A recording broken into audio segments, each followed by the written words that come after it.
Hi, this is Null Inquisitor with another review of The Nations of Théah. This is book 6, Vodacce. Vodacce is a country that is loosely based on the Roman Empire and Italy and all that region. Vodacce in 7C is the spider's web. They say that virtue and power rarely walk hand in hand. And in Vodacce it's particularly true. On the cover here you have three important characters to the setting. They can be if you want them. The two here, the three characters are in fact a trio. You will see. This lady over here is Miss Valentina Villanova, the spouse of this gentleman, Giovanni Villanova. And here is Juliet, or Juliette, which is the lover of this man.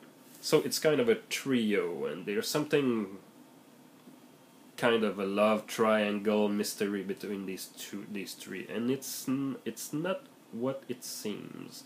It's really more complicated than that. But if you want to know, you will have to read the book yourself. I don't want to spoil any secret.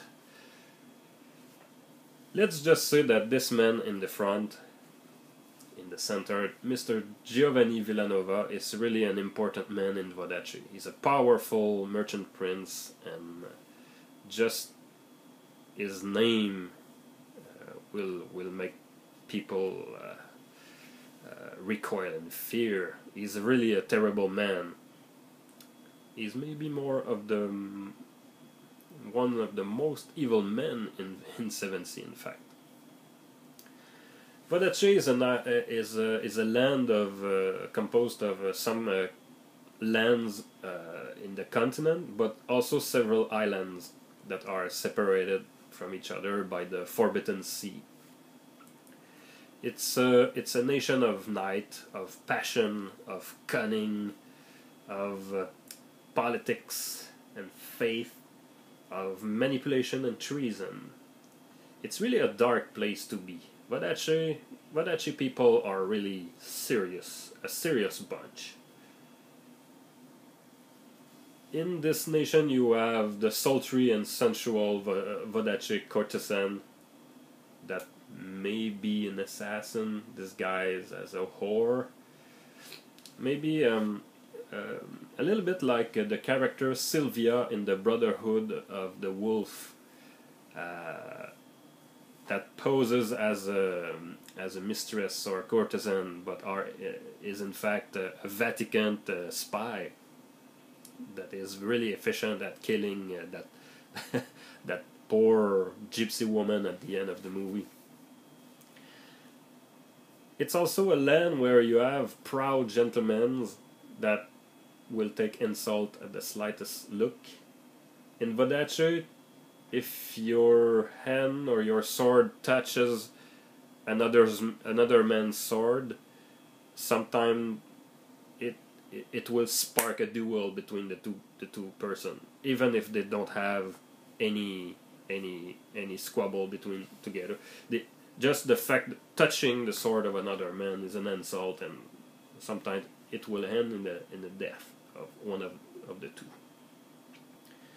It's also a land where you have those mysterious fate witch that walks the street, and when a witch walks in the street, the people will change side on the sidewalk, trying not to catch a glimpse of their eyes, because a fate witch can curse you and can make your life miserable just by looking at you, or so the folklore says.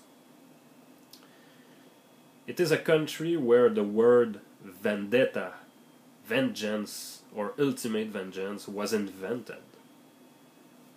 The people in Vodacce, when they call a vendetta against you, what they really mean is they want to kill you your wife, your children, and if they could go back in time and kill your grandfather, they would do it.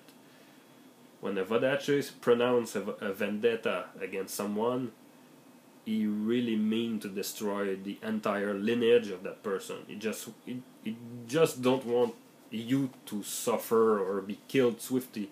He want to ruin you and utterly crush you. The Vodacce are really serious but really passionate people.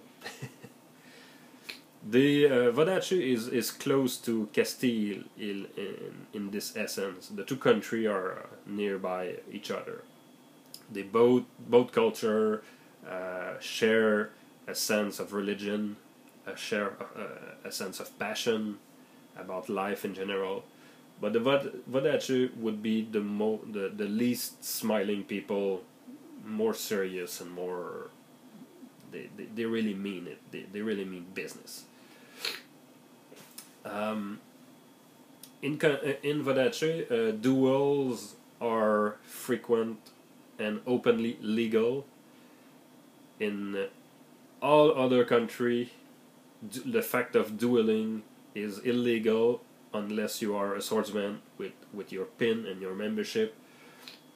In Vodacce, you just have to be a normal man, and it's a common sight to see two gentlemen going at it in the street, and it's a common sight. Vodacce is also a land where you have 7 merchant princes. They often meet to discuss the important matter, but in their own respective territories and islands, they are totally in charge and they rule with various styles. Some are more libertarian, other authoritarian. Every little territory is ruled differently. It's also the land where the ancient Numan Empire, the equivalent of the Roman Empire, it was the heart of this civilization. So there is a lot of history and mystery and secret stuff of the past in Vodacce. The architecture in Vodacce is very baroque. The art are pretty much somber or more classic, less flourished than Castile or Montaigne, but nonetheless passionate and dreadful. The art of weaving is practiced by women. Women are really crafty with their hand in Vodacce because women don't have access to book knowledge, reading, or even just mathematics. They don't have access to that because in Vodacce the women, some of them have the power of the blood. Some have the talent to be a witch, and to give knowledge to these women would really bring the men down. Since you don't have a man witch in Vodacce, the women would just rule the land, and to some extent they rule the land, but in the background, in the shadow, and with manipulation. There is a story, a classic story about the Vodacce man that went every night to see his courtesan, his lover, but when he came back to his house, his wife would always give him the antidote to the poison she gave him every day, just to keep her husband back to her house. So it really tells a lot about the mentality in Vodacce, where the man will have a husband, where the man will have a wife, rather, and or maybe husband too. The men will be really liberal, can have a mistress, but if they don't come back home, they will be killed, and oftentimes women will hire people to kill their husband if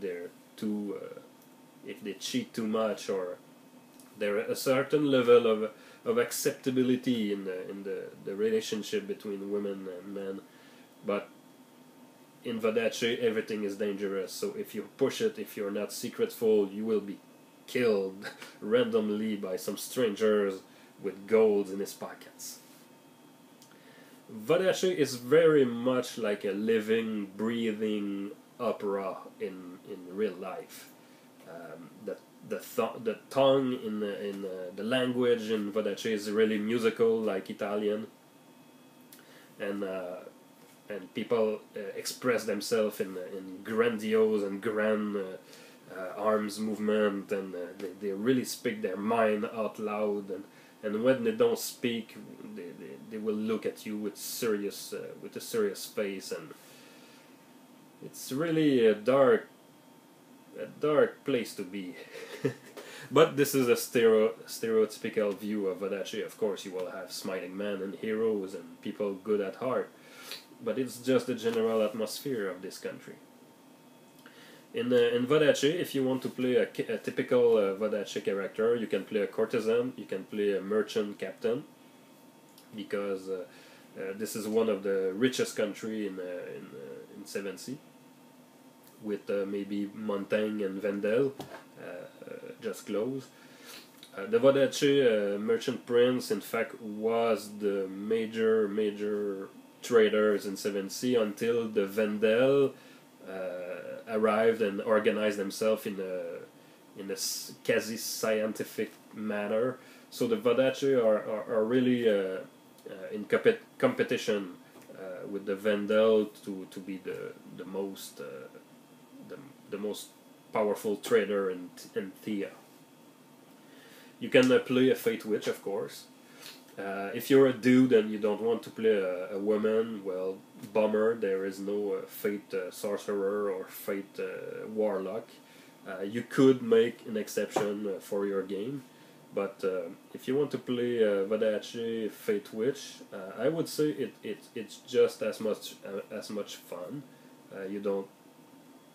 You just have to let go of your of the fear of looking like a fool playing a woman, and just play one of those mysterious women. You can also play a swordsman that is a lord's hand. A lord's hand in Vodacce is one of the guards of each of the 7 princes. So you can be one of the men of Villanova, maybe, but I wouldn't recommend that. I would work for someone else if I could. But it's 7C. Go ahead if you want to play a Lord's Hand with Lord Villanova. You will just have more occasion to die, maybe. You can play also a character like an assassin with an heroic heart, or maybe some soldier, or some trader down on his luck that is trying to make a fortune, maybe buying a ship. You can really also play a lot of intrigue in Vodacce, using the intrigue and courtly system of Montaigne.